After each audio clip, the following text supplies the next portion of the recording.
নমস্কাৰ বন্ধুসকল, আজি আপোনালোকৰ লগত আলোচনা কৰিম মেট্ৰিক বা এইচএছএলসি পৰীক্ষাৰ ৰিজাল্ট হৈ গ'ল। যিসকলে এইচএছ ফাৰ্ষ্ট ইয়াৰত ভৰ্তি হ'ব লাগিব তেওঁলোকে কেনেকৈ নিজৰ হাতৰ মোবাইলখনেদি বা নিজৰ কম্পিউটাৰেদি ঘৰতে বহি বিনা পইচাত 1 টকা খৰচ নকৰাকৈ ফ্ৰীতে দৰ্পণ পৰ্টেলত নিজকে ৰেজিষ্ট্ৰেশ্যন কৰি আৰু বিভিন্ন কলেজত এডমিশ্যনৰ কাৰণে এপ্লাই কৰিব পাৰি। আজিৰ ভিডিঅ'ত আপোনালোকৰ সৈতে আলোচনা কৰিম। এই ভিডিঅ'টো চোৱাৰ পিছত আৰু আপোনালোকে এই সম্পৰ্কত বেলেগ ভিডিঅ' চাব নালাগে, গতিকে ভিডিঅ'টো শেষলৈ চাই থাকিব। লগতে মোৰ ভিডিঅ'টো যদি ভাল লাগে ভিডিঅ'টো লাইক কৰি দিব আৰু মোৰ চেনেলটো ছাবস্ক্ৰাইব কৰিবলৈ নাপাহৰিব। প্ৰথমে মোবাইল বা কম্পিউটাৰ স্ক্ৰীনত ক্ৰম ব্ৰাউজাৰটো লৈ ল'ব। ক্ৰম ব্ৰাউজাৰটো ওলালে দৰ্পণ এডমিশ্যন পৰ্টেল বুলি ইয়াতে সাৰ্চ কৰি দিব। সাৰ্চ বাৰত সাৰ্চ কৰি দিয়াৰ লগে লগে দৰ্পণ এডমিশ্যন পৰ্টেল এইটো আহি গৈছে। মেইন ৱেবছাইটত ক্লিক কৰি দিব। ৱেবছাইটত ক্লিক কৰি দিয়াৰ লগে লগে নেক্সট পেজটো খোল খাইছে। মেইন পেজ, এই মেইন পেজত লিখা আছে দৰ্পণ AHSAC ষ্টুডেণ্ট এডমিশ্যনত ক্লিক কৰি দিব। দুটা অপশ্যন আছে, এটা ষ্টুডেণ্ট এটা পৰ্টেলৰ। ষ্টুডেণ্টৰ অপশ্যন ক্লিক কৰি দিয়াৰ তাৰপিছত চিলেক্ট এক্সাম ইয়াৰ চিলেক্ট কৰি ল'ব। ক্লাছ 10 ৰোল চিলেক্ট কৰি ল'ব, নাম্বাৰ চিলেক্ট কৰি ল'ব, total obtain mark, total mark এইবিলাক গোটেই চিলেক্ট কৰি ল'ব। ডেট অফ বাৰ্থটো চিলেক্ট কৰি ল'ব, mother's name, father's name, email ID, mobile number, Aadhaar নাম্বাৰটো বহাই ল'ব। মই ফুল ডিটেইলছ সোনকালে বহাই লৈছোঁ। নেক্সট ষ্টেপত আছে এড্ৰেছ। এড্ৰেছটো আপোনালোকে এড্ৰেছ 1, এড্ৰেছ 2, তাৰপিছত post office, PS, district, pin number এইবিলাক গোটেই বস্তু সোনকালে বহাই ল'ব। মই ভিডিঅ'টো সৰু কৰাৰ স্বাৰ্থত সকলো বস্তু সোনকালে বহাই লৈছোঁ। দৰ্পণ পৰ্টেলত সকলো বস্তু ভালকৈ বহাই ল'ব লাগিব, ভালকৈ ঠিক ঠাক কৰি ইণ্টাৰ কৰি ল'ব। এই দৰ্পণ পৰ্টেলৰ পৰা হায়াৰ ছেকেণ্ডাৰী ৰেজিষ্ট্ৰেশ্যন এডমিট বা চাৰ্টিফিকেট এইবিলাক বস্তু ফটো বা সকলো ডিটেইলছ স্কেচ কৰি লৈ তেওঁলোকে চাৰ্টিফিকেট এইবিলাক প্ৰিণ্ট কৰি দিব। গতিকে আপোনালোকে মনোযোগেৰে এইবিলাক বস্তু ভালকৈ বহাই ল'ব। এড্ৰেছ পাতি, নাম সেইবিলাক ভালকৈ বহাই ল'ব। ডকুমেণ্ট কিছুমান আপলোড দিব লাগিব। ইয়াৰ ভিতৰত হ'ল এটা পাছপোৰ্ট চাইজ ফটো আপলোড দিব লাগিব। তাৰপিছত মাৰ্কশ্বিটটো আপলোড দিব লাগিব।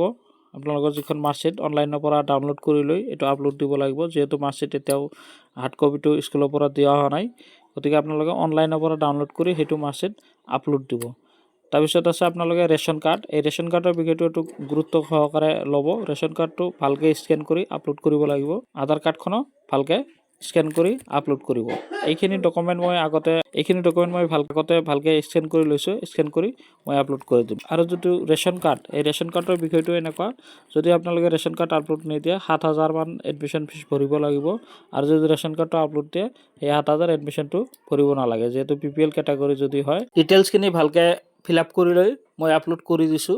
ডকুমেণ্টবিলাক আপলোড কৰাৰ আগতে এটা বস্তু খেয়াল কৰিব, ডকুমেণ্টবিলাক 1 MBৰ ভিতৰত হ'ব লাগিব। এইবিলাক আগতে ৰেডি কৰি ৰাখিব, ওপৰত গ'লে এইটো আপলোড নহয় বা JPG ফাইলত সাজু কৰি লয়। ইয়াৰ পিছতে থাকিল আপোনালোকৰ কলেজ এডমিশ্যন। কলেজ এডমিশ্যনৰ ক্ষেত্ৰত কলেজটো আগতে চাৰ্চ কৰি ল'ব।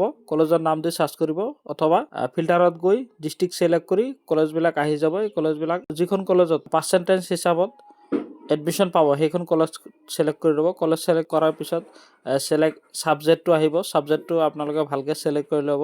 এই মাৰ্কশ্বিট অনুযায়ী ছাবজেক্টটো চিলেক্ট কৰিব। মাৰ্কশ্বিটত যেনেকৈ ধৰণৰ নাম্বাৰ পাইছে, মাৰ্ক পাইছে, সেই অনুযায়ী ছাবজেক্টবিলাকক চিলেক্ট কৰিব। HSLCৰ যিখন মাৰ্কশ্বিট, এই মাৰ্কশ্বিট অনুযায়ী আপোনালোকে ছায়েন্স বা আৰ্টছত বা কমাৰ্চত এডমিশ্যন ল'ব পাৰিব। মাৰ্কশ্বিট যদি নাম্বাৰ ভাল পাইছে ছায়েন্সত বা কমাৰ্চত ল'ব, বা মাৰ্কশ্বিট যদি নাম্বাৰ কম পাইছে কোন বিভাগত আপোনালোকে এডমিশ্যন ল'ব সেই বিভাগটো আপোনালোকে আগতে চিলেক্ট কৰি ল'ব এই মাৰ্কশ্বিট অনুযায়ী।